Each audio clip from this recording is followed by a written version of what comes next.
We want to be more than a street gang. We just gotta be a little more creative. Last time we got creative, people try to kill us.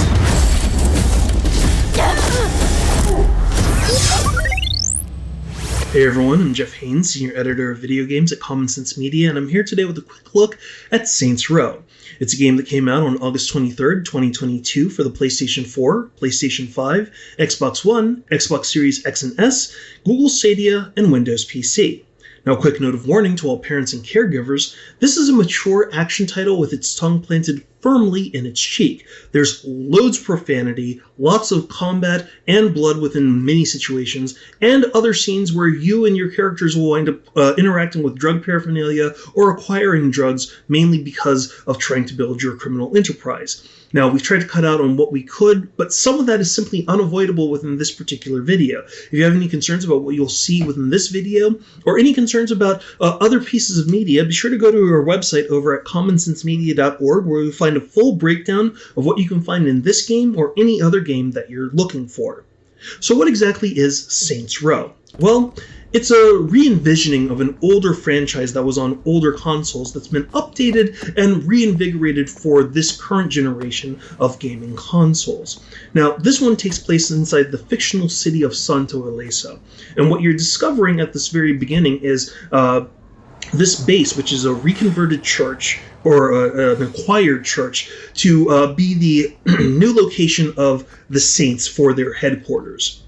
This is going to be a gang that you and your associates are going to establish within the city limits of Santo Ileso, and you're going to use that to challenge the other two gang factions, Los Panteros and the Idols, as well as the Marshall Private Military Corporation.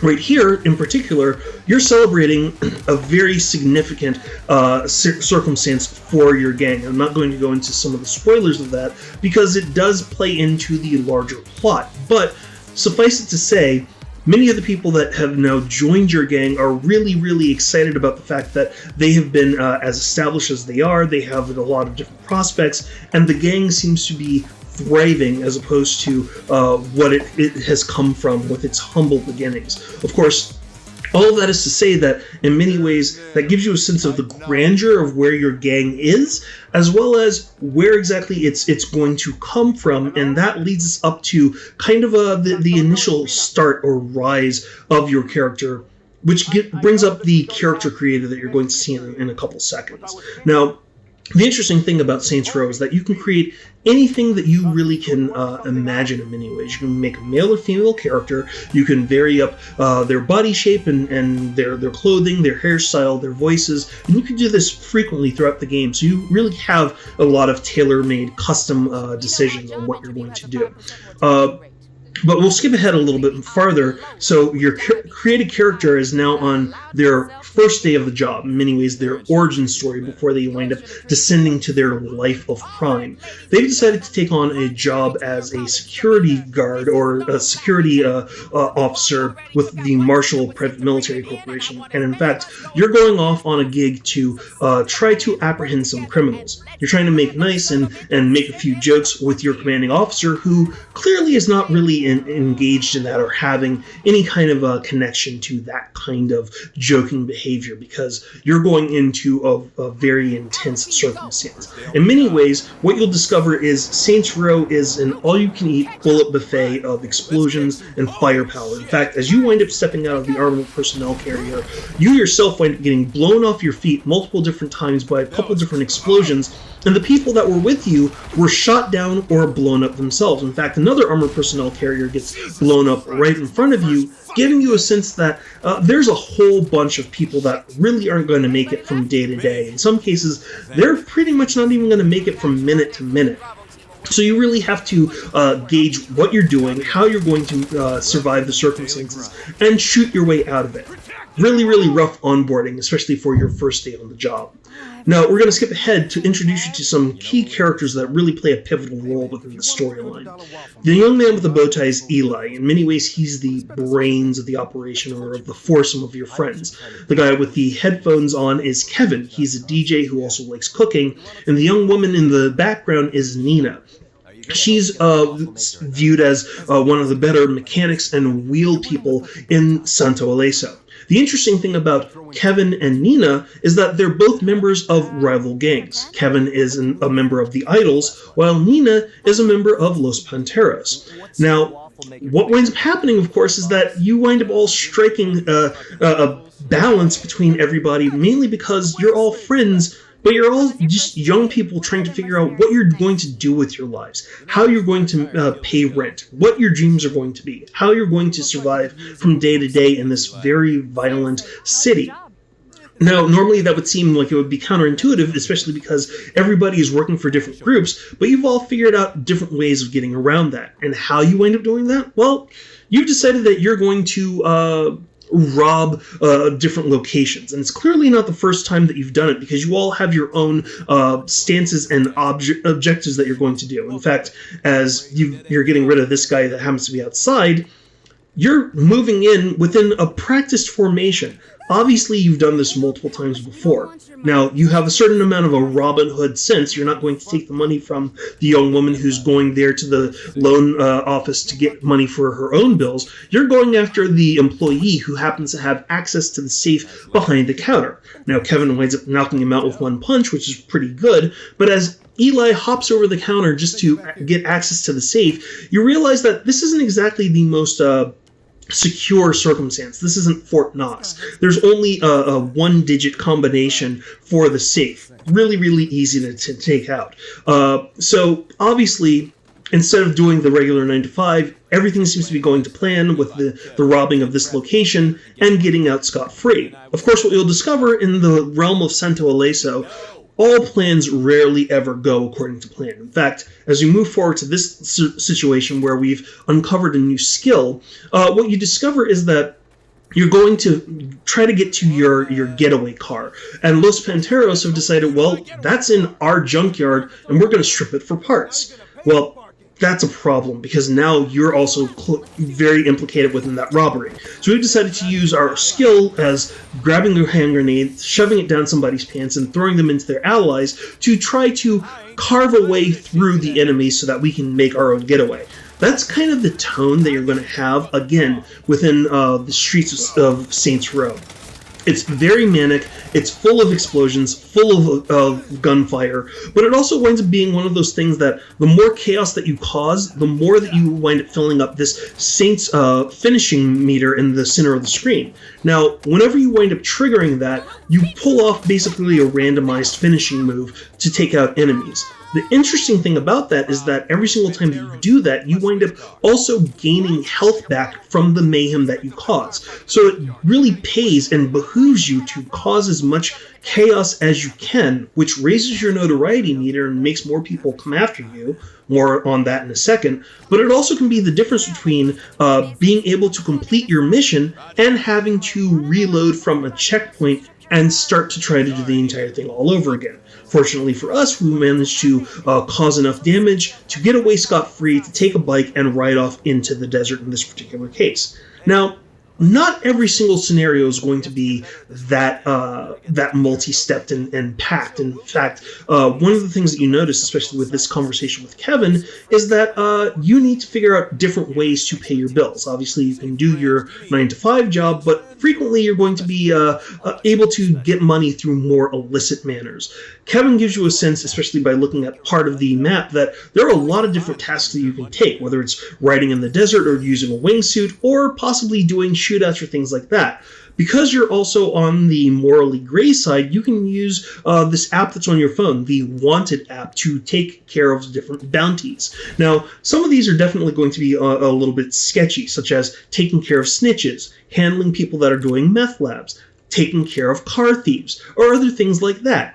But one of the things that we're going to show you is what winds up happening if you, say, decide to take care of informants that want to tell the police or testify in court about the activities of other people that are doing illicit activities in Santo Ileso. Again, you're not exactly going to be considered the cleanest hero. If anything, you're probably an anti-hero that is a very, very dark shade of gray.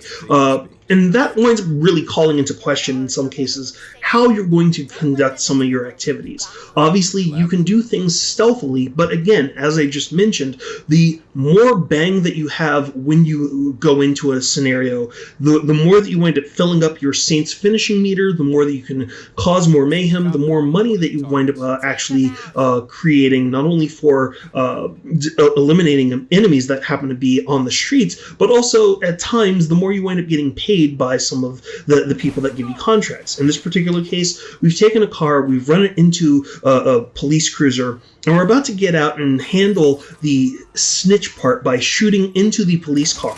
Now, obviously, doing any of this is going to alert other police officers that there's a situation that's going on, which is going to raise our notoriety level and make us a target for all the law enforcement in the area. Let's move away from something like that and get to something that's a little bit more Yelp related, let's say. In this particular mission, we're going to go to a donut shop that happens to be squarely within the Idols territory, and we're going to give them a very negative review. Now, of course, the Idols aren't going to like that. They're going to be outraged by the fact that we've decided to publicly shame their favorite location. In fact, we are already notorious for doing so. And as you can see right there, 2 cars have driven up, which is quickly followed by a third. There's easily about 8 to 12 different idols that happen to be on the street. So what we're basically being is surrounded very, very quickly by overwhelming numbers. The only thing that we can try to do is use our finishing move and some of our skills to try to thin the herd. Now, by doing so, we've automatically raised our notoriety level to another level, up to level 2, which means that even more people are going to start spawning. Fortunately for us, in one quick second, a truck is going to drive through, taking out a couple of the idols, making it a little bit easier for us so that we can also make our way through. But this is one of those circumstances where the more chaos again that you cause, the harder it's going to be to escape some scenarios. In fact, as you can see in the center of the screen, there's that lieutenant right there who has additional armor. One of the things that will wind up happening, especially when you're in the middle of combat, is you're going to have a lot of grunts that you can easily take out with a gun or with a finishing move. And then in other cases, you have people that have additional armor. You'll have to use different weapons to strip away some of the armor before you can pull off a finishing move, or just simply shoot them or use an explosion to take them out. You don't always have to do missions during the day either. You can choose to do certain missions at night. In particular, right here on screen, what you'll see is a bank heist mission. But instead of going after a bank, which obviously has a lot of alarms and a lot of other things, it will immediately call the police to your location because obviously something's going on, we're going to go after the armored car parked outside that's trying to get some of the money that is being loaded into it so that it can be taken back for accounting purposes. Now, one of the pluses about doing a mission like this at night is that if we can get away without people knowing who we are, seeing exactly what we look like, and we can drive away quickly, we can escape a lot of detection, especially because it's a nighttime mission. So if we can get out of the area quickly, well, we can avoid a lot of the problems of being chased, even though it's a pretty obvious circumstance that we're driving an armored car, and it's obviously doing things that most armored cars would not do, like driving into oncoming traffic and things like that. The other plus about this is that once we wind up taking a car that we've acquired, whether it happens to be by stealing a car, acquiring it for a mission, and we bring it to one of the garages that we have, either by our apartment or by our base, we can then use that car for future missions. We can spray paint it and use it with our own gang colors. We can acquire it for just different things such as battering rams or taking out other vehicles, things like that. Let's move away from some of the quote-unquote illicit maneuvers to our day job again. I'm not going to get into some of the spoilers with the main mission, how the day job goes poorly, but in this particular situation, we're being security at a museum gala. And unfortunately, like I mentioned, a lot of the plans wind up going horribly. As you can see right here, Los Panteros have decided that they're going to invade the Museum Gala mainly because they're looking for different artifacts that happen to be showcased at this particular celebration. And of course, you're going to try to do your job to protect the patrons there and try to protect the artifacts, and even more gang members start showing up in droves trying to get a foothold into the location and also trying to see what they can basically shove back into their trucks and drive away with. Now, Unfortunately for you, what you also discover is that it's not solely Los Panteros that have this idea. The idols also wind up getting this idea to attack the gala at the same time, deciding that they want the items that happen to be at the gala for themselves as well, which leads to a three-way shootout between Marshall and the two gangs. Unfortunately for you, and I'm not going to get into all of it, you wind up losing your job because there's open warfare at this celebration. And as you're lying down on the couch, kind of depressed, and Nina is trying to figure out exactly what she can say to kind of cheer your mood, what you also discover is that your other two roommates, Kevin and Eli, happen to be at an idols party. Now, unfortunately for them, as you just see right there, you realize that Kevin and Eli are now targets, because while the idols are celebrating the fact that they wound up disrupting Los Panteros' plans, and they've been doing their own things, Los Panteros are not going to let that slide. In fact, they're going to decide that they're going to take that particular moment to strike back at the idols for getting in their way. And as you can see right there, Eli is at the bar when all of a sudden they wind up attacking, guns blazing. Again, all-you-can-eat bullet buffet is one of those things that frequently winds up popping up within the streets of Santo Ileso. So as Kevin tries to get to Eli, as he sees him over at the bar, he realizes that Eli doesn't wind up making it through unscathed. He winds up catching a bullet as everything goes on. Now, we're getting up to the tail end of this video, but I wanted to bring everything back full circle. Again, back to the decommissioned church from the beginning of the game. As we've been taking a look at this location to see what exactly is there and what it looks like, the idols decide that they want to basically attack us simply by choosing to go to this location. So it causes a huge firefight around the grounds of the decommissioned church, and we wind up taking out a large number of idols inside the church. As you can see, the roommates are kind of looking around. They really like the look of the place. They think it has a lot of potential, and they're still trying to figure out whether or not it's going to suit their needs for possibly a headquarters. What you wind up discovering, of course, is that Nina winds up finding the logo that the Saints will then repurpose, this fleur-de-lis that's sunk into the floor of the church itself. And your created character is kind of going to get a bit of inspiration right here as to what their name is going to be. The Saints. We call ourselves the Saints. And we're going to leave it there for now. So that's a really quick look at Saints Row. For more top picks and advice to fit your family, be sure to check out commonsensemedia.org.